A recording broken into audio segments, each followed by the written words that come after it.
Hello বন্ধুরা, কেমন আছো? আশা করি সকলেই ভালো আছো। আমি তোমাদের প্রিয় আপু আবারও চলে আসলাম নতুন একটি গল্প নিয়ে। গল্পটি শেষ পর্যন্ত শুনলে তোমাদের দাঁড়িয়ে যাবে। আমি আরমান, থাকি ঢাকার মহাখালীতে। আমার জীবনে ঘটে যাওয়া সম্পূর্ণ সত্যি কাহিনী আজ আপনাদের সামনে তুলে ধরছি। এখানে এক ফোঁটাও মিথ্যে নেই, সম্পূর্ণ ঘটনা বলবো। তাই প্রথমে একটু বোরিং লাগতে পারে, কিন্তু আসল সময়ে আপনি ব্যস্ত হয়ে পড়বেন খুশিতে। তাই মন দিয়ে পুরোটা দেখুন। আমার পরিবারে আমি আর আপু ছাড়া কেউ নেই। কেউ নেই বলতে আমাদের বাবা আছে, কিন্তু মা মারা গেছে আমার 11 বছর বয়সে। মা মারা যাবার পর বাবা আবার বিয়ে করেন। রাজশাহী শহর থেকে অনেক দূরে একটা গ্রামে আমাদের বাসা ছিল। বাবার বিয়ে আমাদের ভালো লাগেনি, তাই তখনই আপু আমায় নিয়ে ঢাকা চলে আসে। আপু একটি প্রাইভেট হাসপাতালে একজন ডক্টর। ডক্টর বলে আমরা বেশ ভালোভাবে থাকি। আমিও আপু। আমার আপু খুবই সাদামাটা, সাদাসিধে ধরনের, প্রচুর বুদ্ধিমতী মেয়ে। ও বলতে ভুলেই গেছি, আমার বয়স 22 আর আপুর 29। আপু আমায় মা বাবার আদর দিয়ে বড় করেছে, সবসময় আগলে রেখেছে। তো ঘটনার সূত্রপাত হয়েছে খুবই নাটকীয়ভাবে। আমি ইন্টার শেষ করে বর্তমানে মেডিকেল বিএসসি করছি। আপুর যোগাযোগ থাকায় আপুর হাসপাতালেই সুযোগ পেয়েছি আমি। আপুর সাথে গাইনি ও প্রসূতি ওয়ার্ডে আমি ইন্টার্নি করছি। আমি সেখানে একমাত্র ছেলে। আপুর জন্য হয়েছে এসব আর কি। আপুর চোখের সামনে রাখতে পেরে আপু খুব খুশি।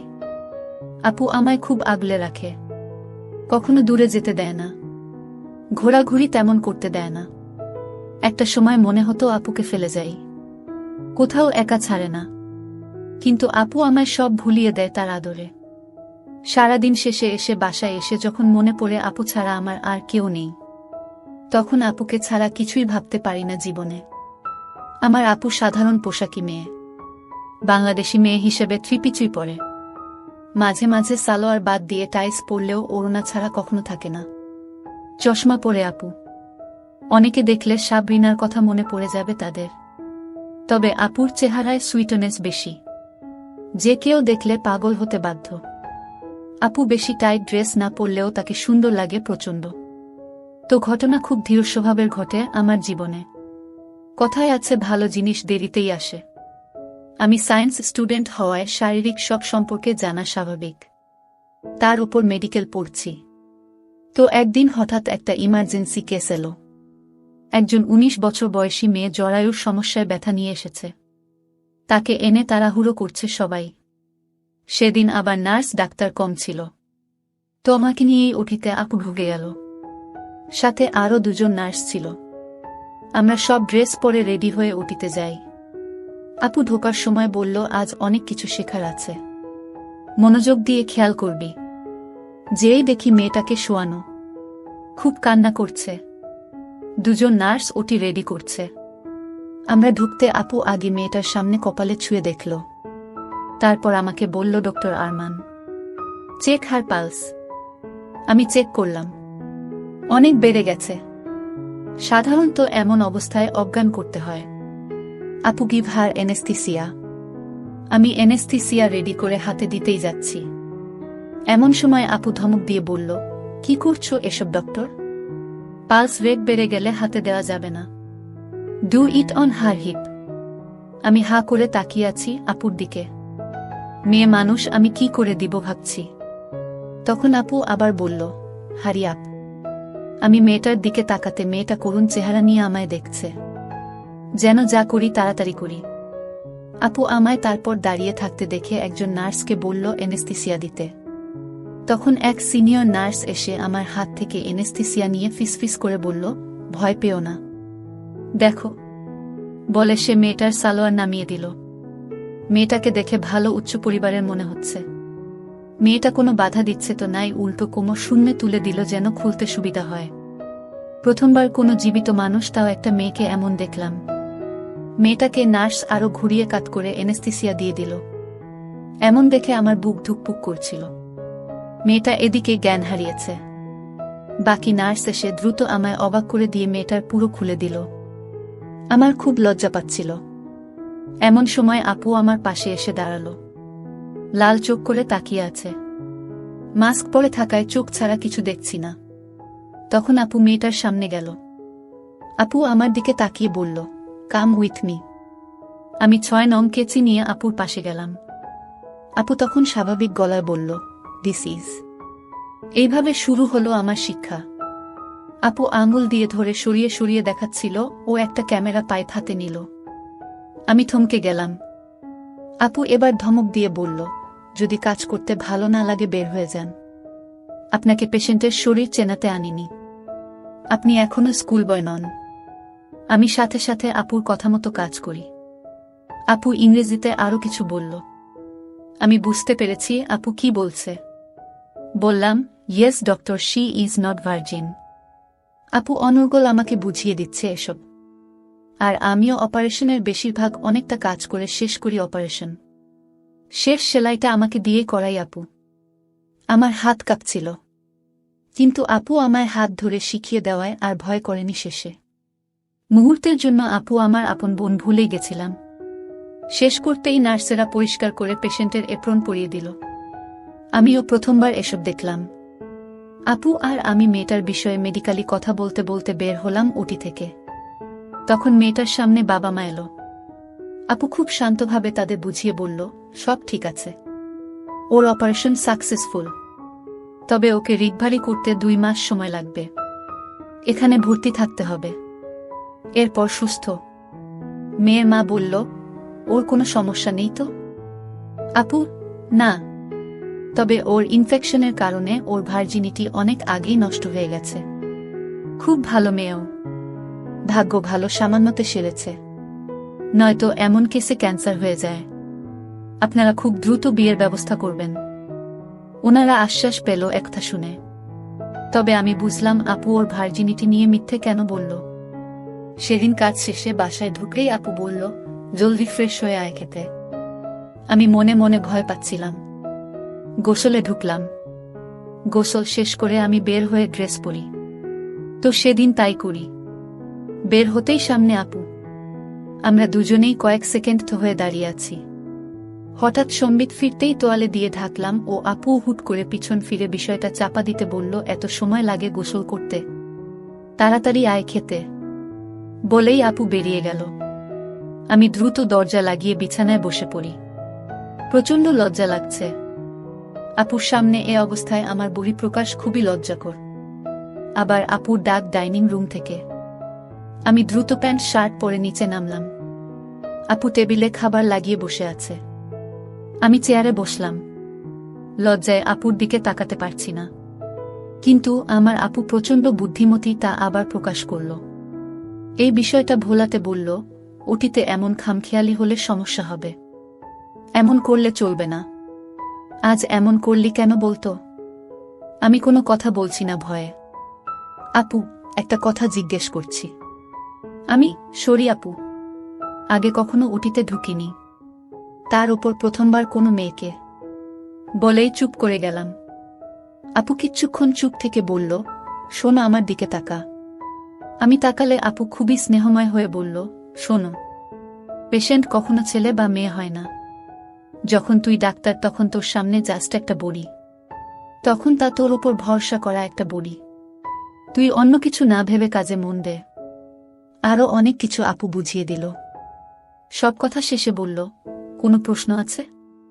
আমি, যদি কিছু মনে না করো তাহলে একটা কথা বলি। আপু, বল। আমি মেয়েটার বাবা মাকে মিথ্যে কেন বললে আপু? আপু মুচকি হেসে বলল, মেয়েটা প্রচণ্ড ভয়ে ছিল।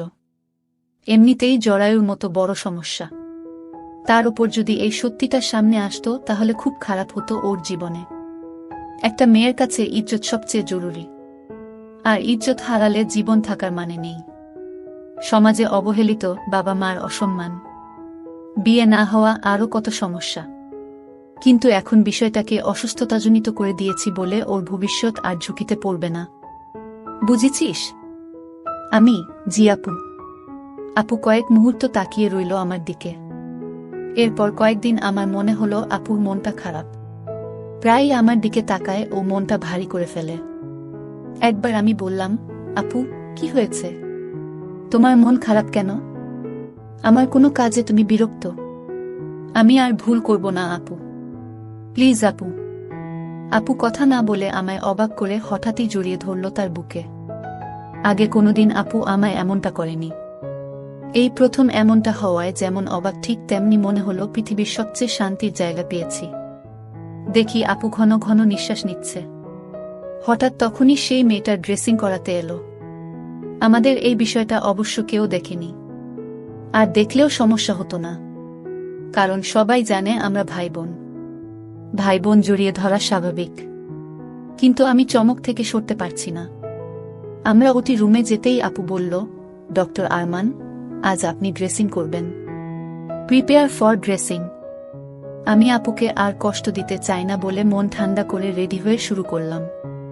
একদম প্রফেশনালি মেয়েটার সামনে গেলাম। মেয়েটা আপুর দিকে তাকালো। আপু বলল, he is a doctor, no problem. ডাক্তারের কাছে লুকানোর কিছু নেই। আপুর মন মতো কাজ করলাম ও একটা ভুলও করলাম না। সব শেষে মেয়েটা আপুকে বলল, ডক্টর, আপনার সাথে একটা গোপনীয় কথা ছিল। আপু, আমি জানি কি বলবে। রোগের কারণে বিষয়টা চাপা দেয়া গেছে। এমন অনৈতিক কাজ আর করো না। আর প্রোটেকশন ব্যবহার খুবই জরুরি। মেয়েটা আপুর হাত ধরে ধন্যবাদ জানালো। এরপর দিন মেয়েটার ড্রেসিং আমিই করিয়েছি। হঠাৎ মেয়েটার নজর খেয়াল করলাম সে আমায় দেখছে। আমি আপুকে বললাম, আমি আর মেয়েটার ড্রেসিং করতে চাই না। আপু, কেন? আমি এমনি। আপু শুনে খানিক বিরক্ত হয়ে আমার দিকে তাকিয়ে মুচকি হেসে বলল, আচ্ছা, আমি দেখছি। পরদিন থেকে আর মেয়েটার ড্রেসিং আমি করিনি। সাধারণত আমার ডিউটি ক্লাস সকাল 10টা থেকে। আপু আমার আগেই 8টায় যায়। তো হঠাৎ একদিন সকালে আমি হাসপাতালে গিয়ে আপুকে দেখে চমকে যাই। কারণ আপু আজ এক ভিন্ন নারী হয়ে আমার সামনে প্রকাশিত।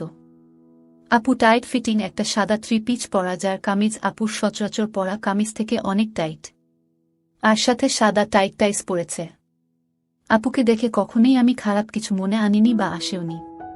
কিন্তু হঠাৎ আপুকে এই লুকে দেখে বুকে অজানা এক তীব্র কৌতূহল হতে লাগল। কেন জানি না, শুধু আপুর দিকেই চোখ চলে যাচ্ছে আমার। আশেপাশে সবাই আপুকে নজরে চেখে চলেছে। পুরুষদের সামনে থাকার সময় আপুর ঝুঁকে আসার সময় বুকের দিকে তীক্ষ্ণ দৃষ্টি নিয়ে তাকায়। আমার এই বিষয়টা মোটেও ভালো লাগলো না। মনটা খারাপ হয়ে গেল। বাসায় এসে আমি আপুর সাথে কথা না বলেই রুমে গিয়ে শুয়ে পড়ি। রাতে খেতে ডাকলে আমি কোনো কথা না বলে খেয়ে চলে আসি রুমে। এদিকে আপুও এমনই ড্রেস নিয়মিত পরতে লাগল। আপুর প্রতি কারো খারাপ নজর আমায় কেমন একটা রাগী করে তোলে। জ্বলন হয় বুকে। এমন চলতে চলতে হঠাৎ একদিন দেখি আপু আমায় আরো অবাক করে দিল। আপু এত টাইট কামিজ ও টাইস পরেছে যে বিগত কয়দিন তা কিছুই ছিল না। আমার বুকে অজানা এক ভালো লাগা কাজ করছিল। বারবার আপুর দিকে চোখ যাচ্ছিল। আমি কয়েকবার মনকে বোঝাতে চেয়েছি যে আমার বোনকে এভাবে দেখা যাবে না, কিন্তু চোখ সরে না। কিন্তু অন্যরা এমন নজর দেয় আমার বুক ফেটে যায়। তাই আমি খুব কষ্ট পাই। তো সেদিন বাসায় আসার পর আমি খেয়ে রুমে চলে যাই। কিছুক্ষণ পর দরজায় নক করল। আমি দরজা খুলতেই আপু। আমি মাথা নিচু করে আছি। আপুকে রে, কি হয়েছে তো? আমি কোনো কথা বললাম না। আপু আমাকে নিয়ে বিছানায় বসালো ও পাশে বসল। আপু, সমস্যা কি? কদিন ধরে মনমরা মনে হচ্ছে।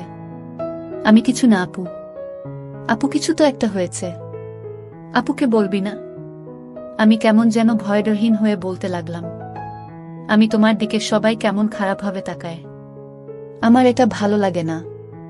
আপু অনেকখানি বিস্মিত হয়ে বলল, মানে?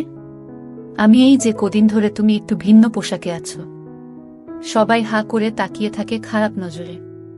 আমার ভালো লাগে না। আপু মুচকি হেসে বলল, এটা তোর সমস্যা। কেন, তোর এই ড্রেসে আমায় দেখতে বাজে লাগে? আমি না তো। আমি তো তা বলিনি আপু। তোমায় সব পোশাকেই দারুণ লাগে। কিন্তু হঠাৎ এমন দেখে আমার একটু অদ্ভুত লাগছে। আপু, তাহলে বাজে মেয়ে মনে হচ্ছে? আমি ছি। কি বলছো এসব আপু? তুমি আমার মা, বাবা, বোন, সবকিছু। তোমায় আমি বাজে কেন মনে করব? আর পোশাকের স্বাধীনতা সবার আছে। আমি শুধু। আপু আমার দিকে একটু এগিয়ে এসে গা ঘেঁষে বসল। হাতের উপর হাত রেখে বলল, শোনো পাগল ছেলে, আমি জানি তুই আমায় খারাপ ভাবিস না। তোর মানসিকতা প্রশংসার যোগ্য। নারীদের সম্মান করিস দেখে ভালো লাগছে। শোনো একটা কথা, যে যেভাবে তাকাক তাতে সমস্যা নেই। আচ্ছা বলো, তোর কোনো নায়িকা বেশি পছন্দ? আমি লজ্জা পেলাম। আপু বলল, লজ্জার কিছু নেই, আমি কেট উইন্সলেট। আপু মুচকি হাসল প্রথমে, তারপর বলল, গুড চয়েস। আমারও। আমার দুজনের মিল আছে। তাহলে শোনো, যখন তার মুভি দেখিস, ফলো করিস, তখন কি তার সৌন্দর্য ভালো লাগে না? বিউটি ও হট লুকে যখন মুভি করে বা সোশ্যাল মিডিয়ায় আসে তখন ভালো লাগে না? আমি কিভাবে উত্তর দিব বুঝতে পারছি না। তখন আপু অভয় দিয়ে বলল, লজ্জা পাবি না, আমি তোর বোন। বোনের কাছে সব বলা যায়। আমি ভালো লাগে। আপুই তাই, সবার কাছেও এমন। একটা মেয়ে যখন হট লুকে প্রকাশ পায় মানুষ তো তাকাবেই। তাই বলে কতজনের তাকানো থামাবি? আর মানুষ সেটাই দেখে যেটা দেখার মতো, যা সুশ্রী বা বিশ্রী। এখন আমি তোর কাছে বিশ্রী বা সুশ্রী এটা তুই জানিস। আমি না আপু। তুমি দুনিয়াবি সবচেয়ে সুন্দরী। আমার পরি তুমি আপু। আপু তাই নাকি? এবার খুশি? আমি খুব খুশি। আপু তাহলে আপুকে একটা মিষ্টি হাঁক দে। বলল, তুই কখনো রাগ করে মনমরা হয়ে থাকবি না। আমার ভালো লাগে না। তুই আমার জীবনে সবকিছু। তোর জন্যই আমি এত কিছু করছি। তোর কোনো সমস্যা হলে কিছু লাগলে আমায় বলবি, আমি সব পূরণ করব। আমি বুঝলাম আপু আমায় খুব ভালোবাসে। ইদানিং আমায় বকেও না, খুব আদর করে। আর এই আলাপচারিতায় আমি আপুর অনেকখানি কাছে চলে এসেছি। এদিকে আমার মনে এক অনাকাঙ্ক্ষিত ইচ্ছে জেগে উঠল। বুঝলাম না কেন। আপু এখন ঘুমা, কাল একটা অপারেশন আছে। আমি আচ্ছা। আপু চলে যাচ্ছে। দরজায় গিয়ে হঠাৎই আপু ফিরে চেয়ে মুখে একরাশ হাসি নিয়ে বলল, আমার ভেজা বেড়ালটা এখনো খুবই কিউট। বলেই আপু চলে গেল। আমি বুঝলাম না ভেজা বেড়াল কেন বলল। হয়তো আদরে ডেকেছে, কিন্তু না, মনে হচ্ছে অন্য কিছু। আমি এটা নিয়ে চিন্তা করতে করতে পাগল। 1 ঘন্টা ধরে ভাবছি, ঘুম আসছে না। আপুকে জিজ্ঞেস না করলে ঘুম হবে না। এর আগেও পড়ার জন্য আপুকে রাত বেড়াতে ঘুম ভাঙিয়ে জ্বালিয়েছি। তাই আমি আপুর রুমে গিয়ে নক করলাম। সাথে সাথে ভিতর থেকে শব্দ এলো, আসছি। প্রায় 2 মিনিট পর আপু দরজা খুলল। আপু বল, কি বলবি? আমি তুমি আমায় ভেজা বিড়াল বললে কেন? আপুর মুখে দুষ্টু হাসি। বলল, বুঝিসনি? আমি না, বলো না আপু। আপু গুনগুনিয়ে কিছু বলল। আমার আর বুঝতে বাকি রইল না আপু কিসের কথা বলছে। আমি সাথে সাথে লজ্জায় চলে এলাম ওখান থেকে। রুমে এসে খুব লজ্জা হচ্ছে। হঠাৎই মনে পড়ল আপুর কথা। আপু এমন দরজার ওপারে মাথা বের করে কথা বলল কেন, এটা ভাবতে লাগলাম। খেয়াল হলো আপু হাত বের করে দিয়েছিল। আপু তো সবসময় হাতাওয়ালা কামিজ পরে। আপুর হাত তো খোলা ছিল। তার মানে আপু। বিষয়টা মাথায় আসতেই খুব উত্তেজিত হয়ে গেলাম। চোখের সামনে আপুর লুকায়িত একটা কিছু ভাসতে লাগলো। আবার নিজেকে খারাপ মনে হলো, কি ভাবছি এসব নিজের বোনকে নিয়ে। সারাটা রাত ঘুমাতে পারছি না।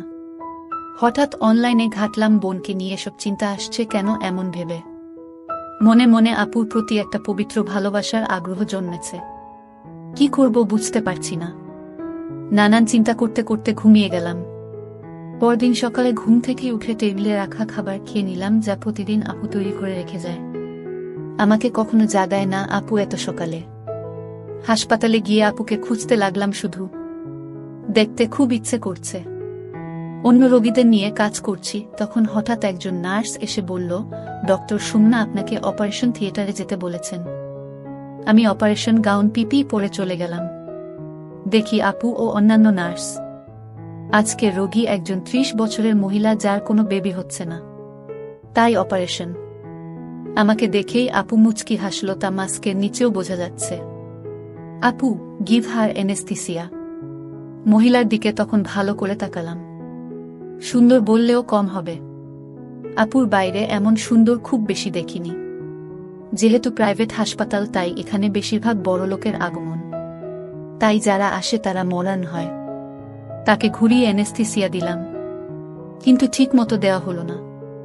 আপু তবুও আজ কিছু বলল না। আগেও অনেকবার শিখিয়েছে আপু, এ পর্যন্ত প্রায় 25 জনকে দিয়ে। আমি অবাক হলাম বকা না খেয়ে। আজও আপু হাতে ধরে আমায় নিয়ে সকল কাজ শেষ করল। সেদিন বাসায় গিয়ে রাতে খাবার টেবিলে একটু ভয়ে ছিলাম, যদি আবার বকা দেয়।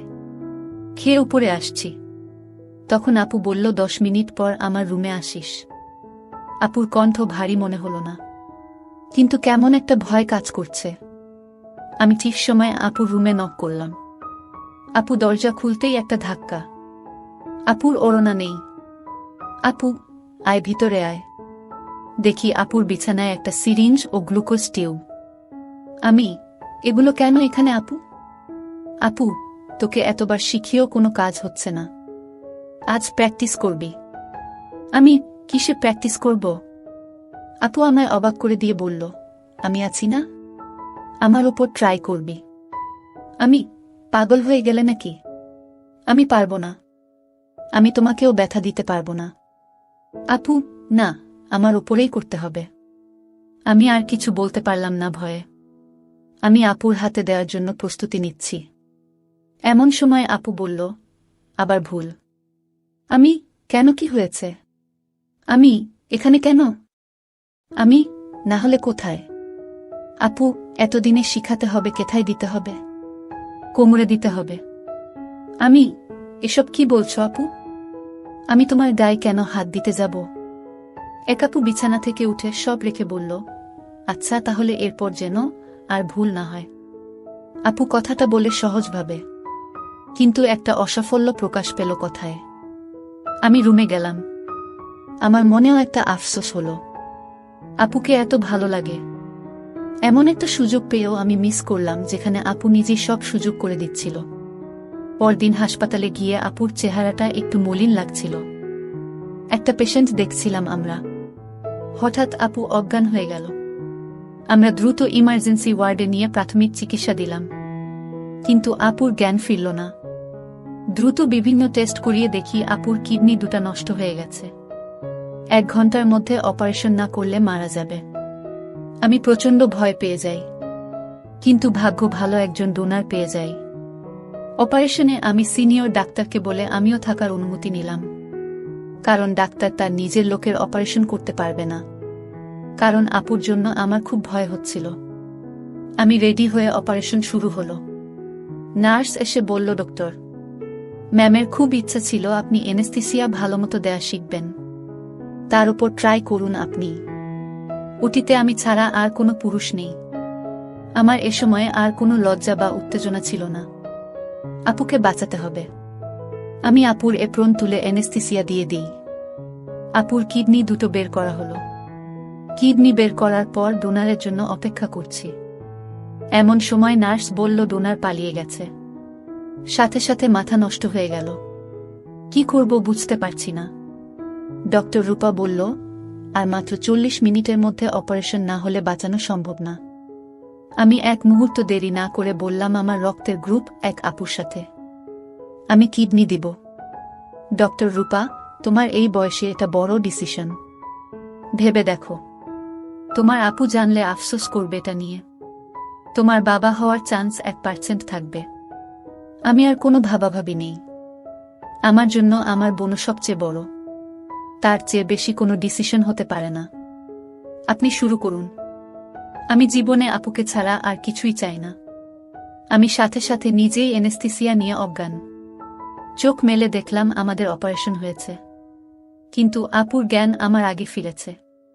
আমার বয়স হিসেবে আমি সইতে পারিনি বলে এমন হয়েছে।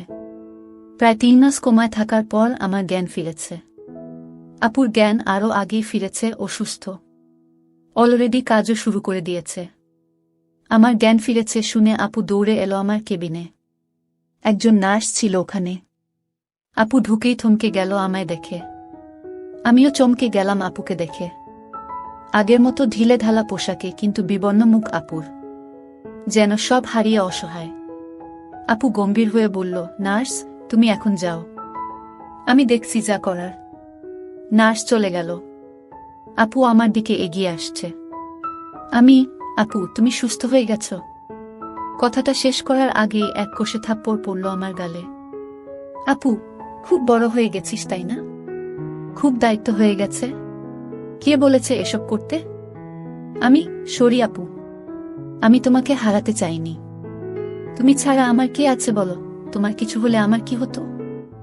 আপু, তাই বলে একবারও চিন্তা হলো না নিজেকে নিয়ে?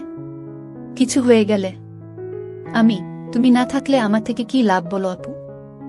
আপু আমার বুকে গালে থাপ্পড় মেরে কাঁদতে কাঁদতে বুকে জড়িয়ে ধরল। আমি বসা ছিলাম বিছানায় আর আপু দাঁড়ানো। শুধু ভাই বোনের মমতাময় ভালোবাসা ছিল। আমি আপুর চোখের পানি মুছে দিলাম। আপু, তুই কেন এত বড় ডিসিশন নিলি বলতো? তুই জানিস এর পরিণাম কি হতে পারে? আর তুই আজ 3 মাস পর জেগেছিস জানিস? তুমি না বলো সেবাই ধর্ম। যেখানে আমার ঈশ্বর নেই সেখানে আমার কি কাজ? তুমি ছাড়া আমার অস্তিত্ব নেই আপু। আমি আমার পরিণাম জানি। তুমি ছাড়া আমার কোনো পরিণাম নেই। আমি তোমায় ছাড়া বাঁচতে পারবো না। তুমি এসব নিয়ে ভেবো না। আর বকো না প্লিজ আমায়। এখন তো আমি রোগী তাই না? এখন তো তোমার ইন্টার্নি নই আমি তাই না? আপু আমার রসিকতা শুনে আবার জড়িয়ে ধরে বলল, আর জীবনেও তোমায় আমি বকা দিব না। আর কোনো দিন তোমায় কষ্ট পেতে দিব না, আমি কথা দিলাম। আরে আপু আমি মজা করছিলাম। সিরিয়াস হয়ো না। আপু আমার হাত ধরে সিরিয়াস হয়ে জলজল চোখে বলল, কিন্তু আমি সিরিয়াস। তোমার জীবনে আমি বেঁচে থাকতে কোনো কষ্ট হবে না আমার ভাই। তুমি আমার সবকিছু। তোমার কিছু হলে আমি বাঁচতে পারবো না। আমায় বাসায় আনা হলো। আপু লিভ নিল যতদিন সুস্থ না হয় তার জন্য। হঠাৎ খেয়াল পড়ল একদিন যে আপুর শরীরে বিন্দুমাত্র পরিবর্তন হয়নি। এখনো সেই রকমই সৌন্দর্য আপুর, কিন্তু চেহারায় চিন্তায় মলিন। তো একদিন আপু বাসায় কাজ করছিল, তখন ডাকলাম। আমি সোফায় বসা, সুন্দর হাঁটতে চলতে পারি ও সুস্থ প্রায়। আপু আমার কাছে এলে আমি আপুর হাত ধরে বসালাম পাশে। আমি বললাম, আপু কিছু মনে না করলে একটা কথা বলতাম। আপু আমার চোখের দিকে তাকিয়ে সব বুঝে গিয়েছিল। আপু নিজের মুখটা আমার দিকে এগিয়ে আনতে থাকল। আমরা ভাই বোনের সম্পর্ক ভুলে গেলাম। মেতে উঠলাম সেই অপবিত্র